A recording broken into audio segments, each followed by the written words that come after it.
Yo'q, mening ishim buyoq berib qoldi. Men kelib qoldim. Suv uzanmayman, suv uzanmayman. Bu yerga chiqib olsam chiroyli ko'rinadi ekan-da, Harun. Meni qutqizinglar. Meni qutqizinglar. Meni nima ishtirsin? Donalin, faqat pulim. Haydanglar chiqaram.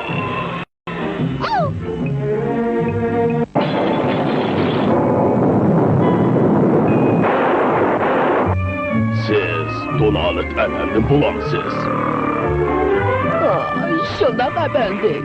Ben sizni izlep gelirdim. Eğer bu kitaptan yana altın sata alasam, bir pespli irşenike bulatdım. Ona kovruğu, kaniyi ve tormuz var elbette.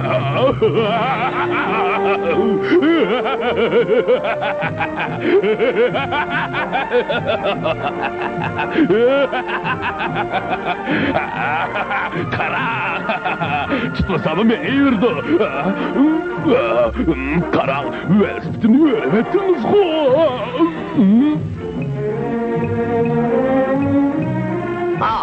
Bu qanday ish?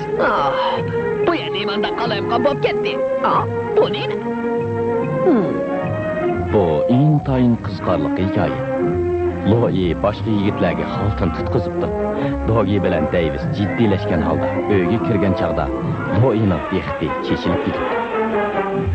U ansiz holda keni qarabdi. Ular uning oldiga kelganda u vaqirib ketibdi. Mervayitni chiqa, chapsan chiqa. Mervayitni chiqa deyman. Chapsan bu.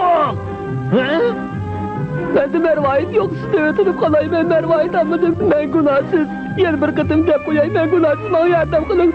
Loye, ulanın beni bunda koza gitsin, yol koyma. Ulan beni tutmakçı balavatı da. Yigit, kaçma. Mervayitni sen o'g'irlading.